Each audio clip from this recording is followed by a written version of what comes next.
chers internautes mu ngi leen di nuyu ku ci nekk sa tur ak sant di leen wax ne vous êtes sur Ndox-mi TV tey nag on est là pour parler d'actualité di dalal suñu gan bi toog. salaamaaleykum maa ngi nuyu ñëpp maa ngi leen di nuyu waa Ndox-mi TV di leen féliciter di leen encourager di nuyu sénégalais yëpp di nuyu waa mouvement Nitu Dëgg Omar Sarr la coordinateur mouvement Nitu Dëgg di la ziar. delloo ziar Omar.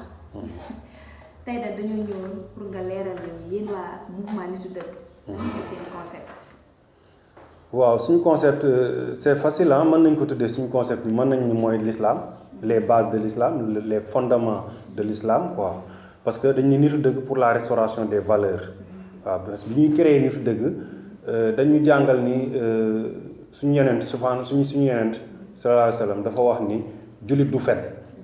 ñu demoon ba gis ni Sénégal nag bëri woon na ay nit yuy fen quoi fen dafa demoon ba commencé lamb ci réew bi demoon na ba sax soo fenul tu n'es pas intelligent il faut que nga fen pour bokk ci réseau bi il faut nga fen pour am xaalis il faut nga fen pour am liggéey ñu ni nag loolu c'est un danger parce que loo xam ne yeneen bi nee na kenn waru ko def jullit waru ko def suñu waa dëkk di ko fowee il faut mu am ñu jóg surtout ay jeunes yoo xam ne ñu ngi ci réseau bi nekk si diapason bi il faut ñu jóg xeex loolu éveiller conscience yi si loolu noonu ñun nañ jóg xeex fen loolu bokk na suñu ay principe de base kon Nitu Dëgg mooy xeex fen waaw restauration des valeurs défendre l'islam parce que tamit dina islam ay jamono demoon na ba tubaab yi commencé yàq image bi ñu commencé doyadil dina islam ba sax ay jullit yoo xam ne sax souvent ils n'aiment pas se réclamer musulman surtout suñu nekkee dans les audiences occidentales et cetera ñu ni nag Nitu Dëgg pour défendre l'islam. d'accord en parlant de l'islam gis nañ fi fan yi gis nañ ko génn taxaw di comparer ay parents yonent bi di comparer ay jëfinam ak jëfin yonent bi donc loolu lan lañu si mën a wax. waaw Moustapha Diakhaté dafa def ay conneries comme ni ko politiciens yëpp di defee ay conneries la ñuy def mbiru reewande parce que en fait seen dof-doflu bi nekk ci biir politique bi souvent dañ ciy dugal affaire diine parce que loolu souvent am na ñoom dañuy comprendre ni dafa am benn tapage bu ñuy def Idriss Seck defoon na ko fi ak Makka Bakka xam nga et cetera en fait ñoom souvent ñoom politiciens yi souvent dañuy jéem a wane ni diine bi ak social ak société bi ak politique bi ak sport bi lépp benn la bu ci nekk ab pàcc la rek vous voyez kon mooy ni ñoom souvent dañuy bëgg a doyadil diine moo tax ku mel ni Yonent sallallahu alayhi wa sallam nga xam ni man moo ma gënal sama bopp gënal ma sama yaay gënal ma sama baay moo ma la gënal ma waa Ndox-mi TV gënal ma ñépp mu koy doyadil noonu naan ay parents am gënuñu ay parents moom mu Moustapha Diakhaté comprendre nga ki nga xam ni moo ñu indil ki gën yàlla bind ci alxuraan ni Yonent moo leen gën te fekk Yonent gënalul leen seen bopp sax yéen seen diine manqué na Moustapha Diakhaté nag kooku ñi ko indi ci kaw suuf ci ñi ko yàlla jaarale yàlla nga xam ni il a choisi maam Amina ak maam Abdallah pour ñu indil ñu Seydina Mohamed Moustapha Diakhaté di doyadal ñooñu kooku rey rek mooy àtte. comme ba si diine rek tamit gisoon nañ fi jamono yee passé ñuy caricature yonent bi te ba tey am na ñu si waroon wax te ba tey ñu gisuñu leen ñu wax si waaw ñun wax nañ ci ñun Nitu Dëgg organiser nañ ci ay marche def nañ ci ay sorties médiatiques surtout dal nañ ci kaw Macky Sall bi nga xam ne moom moo ñuy jiite te moom nee nañ moom mooy jiite un pays avec 95% de musulmans kon yow da nga war a am image religion musulmane à 95% wala à 97% da nga war a am image boobu kon ci àdduna bi su tubaab yi jógee franc-maçon yi nga xam ni ñoom seen principal objectif mooy détruire les religions rawatina la religion musulmane avec notre prophète Seydina Mohamed sallallahu alayhi wa sallam su fekkee ni tubaab yi ñu ngi doyadil kooku yow da nga war a jóg ni leen ça je suis pas d'accord avec vous surtout que moom ay Macky Sall collaborateur la ak Macron naataangoom la quoi Macron su defee lu mu war a def saaga suñu yonent Macky Sall daf ko war a wax ni ko arrête parce que man je dirige un pays avec 97% de musulmans mais malheureusement daf ko ragal Macky Sall il croit que moom c'est Macron qui représente ici au Sénégal il est un gouverneur de la France moo tax ñemewu ko wax loolu. man je dis que tel est le cas de Macron moo jiite de. waaw loolu nag bokk na ci principe bu nitu dëgg bi lu tax ñu jóg pour moomaat suñu bopp ñun chaque année dañ doon organiser lu ñuy tuddee benn manifestation bu ñuy tuddee la défaite de l'indépendance. La défaite de l'indépendance, c'est-à-dire chaque 4 avril ñun suñu état yi depuis 1960 dañuy organiser la fête de l'indépendance, des défilés, di fête, di def ay n'importe quoi. Ñun on a constaté que on n'a pas d'indépendance. Wala boog su fekkee ni am nañ indépendance ci ay kayit, cette indépendance là est une défaite. Donc loolu moo waral loolu chaque 4 avril dañuy organiser défaite de l'indépendance pour contredire leen pour wal leen ni leen ñun on n'a pas d'indépendance parce que ñi ñu fiy jiite il nous dirige sous le protectorat français te loolu la ñu bëgg mu dañ. man la moom je suis d'accord avec vous. léegi bu ñu jógee ci religion tamit gis nañ fi ci passé nii rek. problème Sonko. Adji Sarr. ñu gisaat dem tamit Sonko demaat na fi université gis nga dëkk bi jax na policiers yi daal dëkk bi daal man je trouve que ni instant bi dama naan man ci ban monde lañ nekk. ndax dëkk bi li fiy xew yëpp kenn mënu koo wax. loolu moom te ku wax dee. loolu moom ñun nga ko waxal ñun activistes yi parce que dañoo sonn ñun duñu sax tan suñu liggéey souvent ndax nekk parce que souvent soo gisee benn affaire te mënoo dem xeexi ko souvent da ngay am rancœur te su nekkee say veine ñun affaire xeex bi nii dafa nekk suñu deret ñun nous sommes autoproclamés représentants du peuple mouvement citoyen mouvement patriotique défenseur des religions défenseur des valeurs donc kon suñu gisee ay contre-valeurs yi ñëw di gagner du terrain duñu tal suñu liggéey dañuy nekk ci xeex bi parce que suñu yeneen sallallahu alayhi wasallam moo ñu ko digal moo ni soo gisee lu dul yoon dindi ko ak sa loxo loolu mooy première da nga koy dindi ak sa loxo soo ko mënul nag nga naqarlu ko nga jooy nga wax wala nga naqarlu ko rek sa xol ñun dañuy dindi ak suñu loxo loolu moo tax dañu sonn ñun dañu sonn parce que soo xoolee li xew ni par exemple ak Sonko peut-être que Sonko dafa xamul woon lan mooy ay responsabilités ci réew bi moo tax mu jóg heure couvre-feu ni day dem ci ay salon de massage foo xam ne nii ñun Sénégal yëpp ñun ñu ngi déplorer prostitution déguisée bi nga xam ni mu ngi nekk ci salon de massage yi xam nga ay xale yu jigéen yoo xam dañuy sol lu sexy sol ay slip bu neen photo wu naan ñëw leen ma massé la pratiquement à 90 wala 99% loolu moo nekk ci salon de massage yi donc nit ku am responsabilité ci dëkk bi ba mel ni Sonko di incarner les valeurs di tenir un discours bu véridique un discours de valeur un discours de diine ba nga xam ne ni ñu bëri ci loolu lañ ko toppee waroon na nag bañ a def erreur pour dem ci salon de massage mais en contrepartie li ñu gën a méttiwaat ci mbir mi mooy Macky Sall ak gouvernement bi nga xam ne ñun dañ leen di jox ay milliards et milliards pour ñu saytu suñu réew bi xool réew mi naka la war a doxee au lieu ñu lijjanti ñoom ñu ngi xool naka la ñuy def ba piège nit ba takkal ko ba dugal ko ci kaso bi pour épargner encore beneen kii politique beneen adversaire politique loolu aussi ñu ngi koy déplorer waat ci nguur gi di leen wax ne duñ leen ko baal de suñu xaalis bi ñuy jël suñu moyens yi ñuy jël di ko déployer pour traquer benn nit boo xam ne nii juste rek parce que il a des arguments yu contraire ak ñu loolu duñ leen ko baal ñun waa nitu def doy na waar de en plus tamit gis nañ fii couvre-feu bi tëj jàkka yi jumaa yi gis nañ ne dëkk bi doy na waar léegi kenn amatul droit daal kenn amatul benn liberté de vivre bii nii kenn amatu ko ndax indil nañ ñu couvre-feu confinement ne jàkka yi dañ koy tëj jumaa yeeg xam nga institut xale yi di nekk lépp ñu ngi bëgg ko arrêté tout d'un coup donc yéen tamit en tant que nitu dëgg lan ngeen ci am pour wax ñu waaw xam nga loolu c'est le nouvel ordre mondial te Macky Sall moo ko déclaré 31 décembre ba le passé mu taxaw jàkkaarloog Sénégalais discours de la nation loo xam ne musul am depuis l'histoire de la création du Sénégal un président première institution du pays mu taxaw mu ni il est temps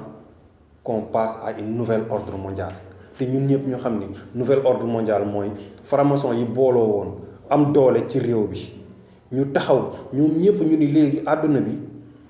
dogme yi fi nekkoon maanaam digle ak tere yi fi nekkoon te jóge woon ci religion yi dafa war a jeex dafa war a dañ il faut que ñun nit yi ñu xalaatee beneen xalaat ñu génne diine yi si l'existentialisme si liy exister si nit ñi ni ñuy dundee ñu ne dañu indi ordre mondial bu bees boo xam ni ordre mondial benn bët lay xoolee benn nit mooy décider mooy ñoom franc-maçon yi léegi Macky Sall nag nee na nañu wéyee ci loolu maanaam maam Borom Touba maam El Hadj Malick maam Baye Niass et cetera li taxoon ñuy def ay sacrifice xeexal diine ba diine taxaw Macky Sall ne yooyu yëpp nañ ko jël teg fële ñu dem ci nouvel ordre mondial bi léegi nouvel ordre mondial boobu moo créé coronavirus moo ñu imposé ni ñu coronavirus nii ak nii ak nii ngeen koy xeexee par force alors que ci diine jàngal nañu ni ñu dans les pays wax nañ ko ci diine ñu ni dans les pays dëkk bu nekk ña fa nekk ak seen système immunitaire yàlla mu ni créé naa ci dëkk ba su ngeen feebaree lu ngeen di fajoo donc kon waroon nañoo mën a am droit xool ci suñu biir dëkk lan moo war a mën a faj suñu coronavirus mais nouvel ordre mondial bi nanguwul loolu OMS moo ñu koy obligé ni ñu garab yi ngeen di jël par force te ñun garab yooyu xamuñu fu mu ñu jëmee te loolu la ñu Macky Sall di imposer à travers le couvre-feu à travers confinement à travers vaccin et cetera et cetera mais na xam ne affaire yi moom du ci mucc moom Macky Sall. du ci mucc waaye moom tamit Bill Gates gis nañ ko moom moo bëgg a ànd affaire de vaccin yi. vaccin yoo xam ne ñun xamuñu lu vaccin moom. xamuñu luñ ko defaree xamuñu fu mu jógee xamuñu lu ñu mënti am ñu ñëw rek. bëgg ñoo indil vaccin yi dañ koy def par force tamit. waaw parce que xam nga Bill Gates dafa yàgg di def ay conférence di def ay sorties ay séminaires ci dëkk yi ci àdduna bi di wax ni àdduna bi dafa bëri ay nit mu ni on est presque 9 milliards d'individus comme moom il est une grande puissance internationale il fait partie des premiers richards du monde mu ni nag dafa bëgg ñu xool ban politique la ñuy def pour wàññi population àdduna bi parce que nee na moom planétaire bi mënatul attan production bi mais nag mu ni rawatina Afrique parce que Afrique dañuy am ay ñeenti jabar da ngay gis nit ku am ba 15 doom ba 20 doom mu ni nag il faut ñu wàññi la puissance démographique africaine Bill Gates loolu moom mooy programme am léegi nag Bill Gates boobu noonu moom tey moom moo ngemb Pfizer ngemb ay Moderna ngemb ay kii entreprise pharmaceutique yu bëri yi nga xam ne ni ñoom ñoo créé vaccin bi Bill Gates moo ci dugal xaalisam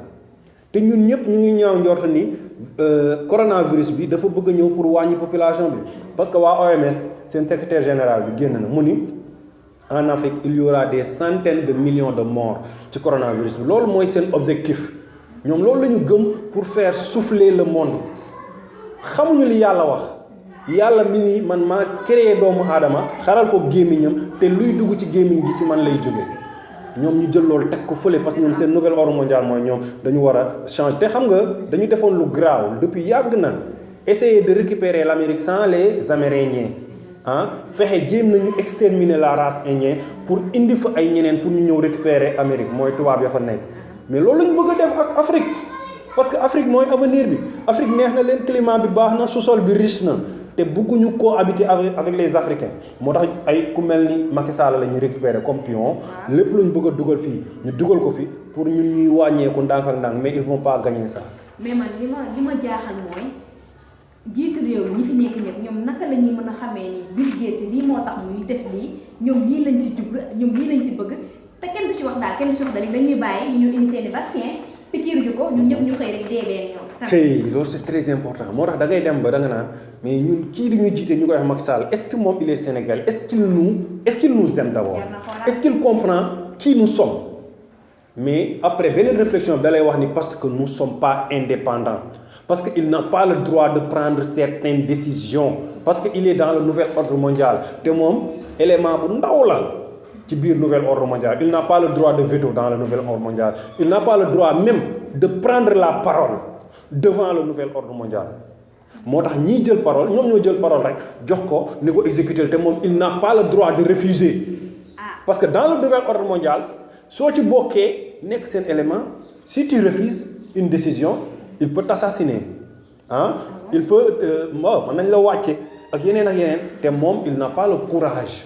de les affronter de dire que moi je dirige un pays indépendant un pays souverain et je ne vais pas accepter que vous preniez mon peuple comme un cobaye malheureusement donc kon ça c'est une haute trahison te président bii ñëwaat fii ci réew mi war a jiitewaat réew mi maa ngi koy ñaan na juger Macky Sall pour haute trahison.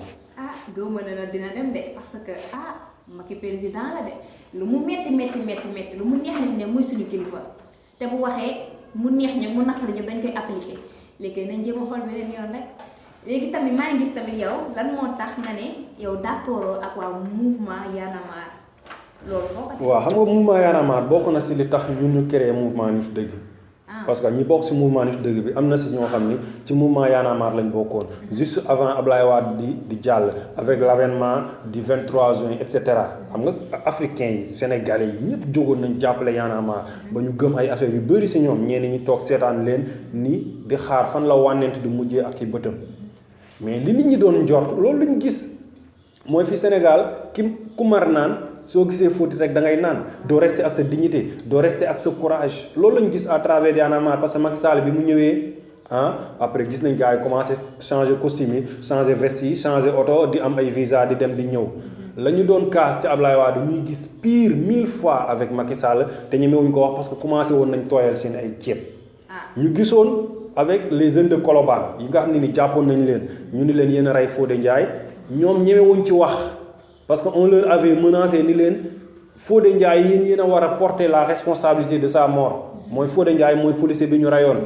alors que jàppoon nañ ay bouc émissaires comme Cheikh Cissé Cheikh Diop Cheikh Sidari Mané donc kon ñoom ñu bëggoon a daal di nës dossier boobu ñun nitu dëgg nag ñu jóg ñu ngi leen que justice soit faite parce que ces 3 gosses là n'ont pas tué Fodé Ndiaye c'est ce qui a déclenché la création de nitu dëgg après ñu gis tamit seeni doxalin ni mu changé après ñu jóg ñu ne il faut que peuple bi comme ñële war nañ leen ginnaaw il faut mu am ñeneen ñu jóg taxaw défendre peuple bi xeexal peuple bi c'est le mouvement nitu dëgg. ok léegi nag d'après événement Sonko yi gis ngeen ne yi ñu yàq yëpp propriété privée yi ñu yàq yëpp. léegi yéen est-ce que d'accord ngeen ne Sonko dafa war a dédommager ñooñu wala war ko fay. non loolu état bi moo ko provoqué. te li ci ëpp solo li ñu ci war a wax mooy. Macky Sall il est le père de la nation il se dit être le père de la nation moom kon képp ku nekk ci réew bi ci njabootam nga bokk kon képp ku nekk ci réew bi soo amee loo yàq soo yàqalee jàmbur rek ci njabootam nga bokk moom moo ko war a rembourser loolu mooy loolu beneen analyse la mais lan moo tax Macky Sall moo ko provoqué ñoom à chaque fois état warul def erreur te ñoom chaque fois dañuy def erreur parce que un député kenn amul droit convoqué ko tant que mu ngi am immunité parlementaire donc kon gendarme yi bindoon sax lettre de convocation pour jox ko Sonko dañoo def erreur qui ordonné à ces gendarmes là le procureur le ministre de la justice le ministre de l'intérieur ñu complété ba ñu convoqué Sonko ñoom ñëpp ñoo bokk def erreur boobu léegi nag bi Sonko génnee ba def déclaration ba corriger leen muy leen yéen da ngeen a juum parce que je suis député je dois pas déférer à cette convocation ñoom dañu waroon génnaat cette même nuit là pour se rectifier pour demander au Sénégalais de les pardonner d'abord demander à Ousmane Sonko de lui pardonner parce que moom il est député ñu ni ko amuñu droit convoquer la léegi on va faire ça ultérieurement mais ils ne l'ont pas fait comme Sonko a dit qu'il ne va pas déférer à cette convocation là ñi farak Sonko il faut que ñu ñëw taxaw dëggal Sonko dëggal kàddu Sonko boobu parce que ci dëgg la nekk kàddu boobu ci dëgg la nekk le député ne doit pas être convoqué tant qu'il a l'immunité parlementaire donc nag ñoom ñu ñoo fa créé xeex bi créé fa coow kon dommage yëpp ñoom ñoo ko war a fay ñoom état bi. kon ñoo ko déggandoo boobu ba léegi nit ñaa ngi ciy wax bàyyi naan Sonko dafa war a fay ñi naan Sonko waru fay kon li Omar Sarr wax na ñoo ko déggandoo puisque ni le président Macky Sall il est le père de la nation donc nañ ko jéem a lijjanti seen biir rek. waaw nañ ko fay. di la wax sa mot de la fin. waaw di leen ziaraat encore di ziaraat waa nitu dëgg. di masawu population sénégalaise bi. population bu sonn lañ on est un peuple boo xam ne nii dañu sonn. et pourtant on est dans un pays très riche. mais dañu sonn trop ñu ngi leen di masawu di leen wax ni gardons espoir restons vigilants nañu continuer nekk ci combat bi incha allah. lépp li ñuy def nañ ko def pour génération yi war a ñëwaat pour que leur kii mën a yem. waaw su ko defee rek ñu leen di jaajëfalaat di leen wax ni émission bi egsi na ci cappaandaw gi di leen joxaat rendez-vous ci beneen numéro ci Ndox mi TV merci.